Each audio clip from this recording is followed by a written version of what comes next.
இப்போ என்ன பிரச்சனைன்னா, பாம்பை கண்டவுடனே கம்பையும் பாம்பையும் ஒன்றா நினைக்கிறாரு.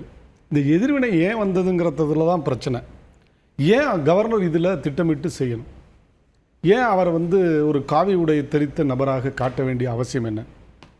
2000 வருஷத்துக்கு முன்னாடி காவி நிறமே ஒரு நிறம் இயற்கை பொருளால் உருவாக்கப்பட்டிருக்குமாங்கிறதே சந்தேகத்தில் இருக்குது. ஏன்னா கெமிக்கலாக உள்ள இந்த காலத்தில் தான் அதெல்லாம் இருக்குது. அப்போ அப்படிப்பட்ட ஒரு காலம்.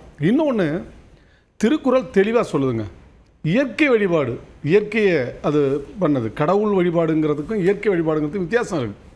அப்போ அறம், பொருள், இன்பம், இது மூணோடு தான் நிற்கிது. ஆனால் வடபுலத்திலிருந்து வந்த ஆரியம் இன்பத்துக்கு பிறகு வீடு வீடு பேரை பற்றி சொல்லுது. வீடு பேரை பற்றி திருக்குறளில் எங்குமே சொல்லவில்லை என்பதே இது அதற்கு எதிரானதுங்கிறதுக்கான மிக முக்கியமான கருத்து. இன்னொன்று, மழித்தலும் நீட்டலும் வேண்டாம், உலகம் பழித்தது ஒழித்து விடின். இந்த துறவரம் பூண்டு உலகத்தை நடிக்கிற வேலையெல்லாம் வேண்டான்றார். மழித்தலும் நீட்டலும் வேண்டான்றார். இன்னும் சொல்ல போனால் போலி சாமியார்களை பற்றி இப்போ இங்கே இருக்கிற நண்பர்கள்லாம் தெரிஞ்சுக்கணும். போலி சாமியாரோட அக்கிரமம் இன்னும் நேற்று இல்லை, அன்றிலேருந்தே வந்திருக்கு.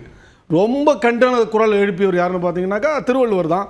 பசுந்தோல் போர்த்திய புலி அப்படின்னு ஒரு வார்த்தை சொல்றாரு. இந்த கருத்துரைகள் அதை விட்டுலாம். இப்போ இருக்கிற இல்லைங்க, இல்லை அதில் தான் இருக்குங்கிறேன். நீங்கள் கொஞ்சம் கவனமாக கேட்கணும் அதை. ஏன்னா கொஞ்சம் நேரம் கொடுங்க. இல்ல உங்களுக்கு தெரியும், நீங்களே பேசுவீங்க. அப்ப நீங்களே பேசுவீங்க. நெறியாளர் யாரையும் கூப்பிடாதீங்க. இல்ல கூப்பிடாதீங்க.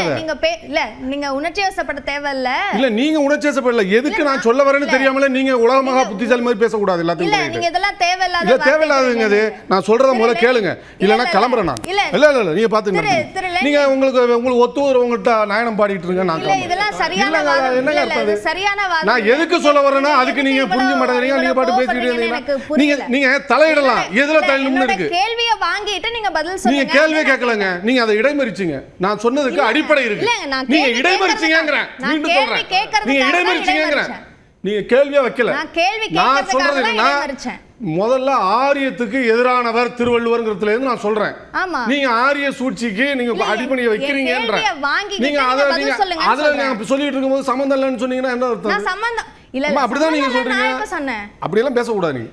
இல்ல நீங்க உங்க கற்பனையா நீங்க எடுத்துக்கிறீங்க திரு லெனின். நான் கேட்கறது உடை சார்ந்த டிஸ்பியூட் இப்ப இருக்கிற பிரச்சனைக்கு வந்துடலாம் அப்படின்னு நான் சொல்லிட்டேன். அதே விஷயத்தை தான் திரு ராம்கே கிட்டையும் நான் சொல்லியிருந்தேன். இல்லைங்க, நீங்க அப்படி சொல்லலை யார்கிட்டையும். இப்போ நீங்க வைணவர் சைவர்னு அவர் பேசினாரு. நானும் கேட்டுக்கிட்டு தான் வந்தேன். எங்க இருக்கு திருவள்ளுவரை கொண்டாடும் சைவ வைணவ மதங்கள்ல வைணவ மதமும் கேட்குது. வழிபாட்டு இடங்கள்ல அவங்களோட அடியார்களுடைய சிலைகள் எல்லாம் இருக்கு. மாணிக்கவாசகர் சிலை இருக்கு. ஆவுடையார் கோயிலில் வேணா புரட்சிதாசன் போனார்னா அவருக்கு பக்கத்து ஊர் தான், போய் பார்க்கலாம்.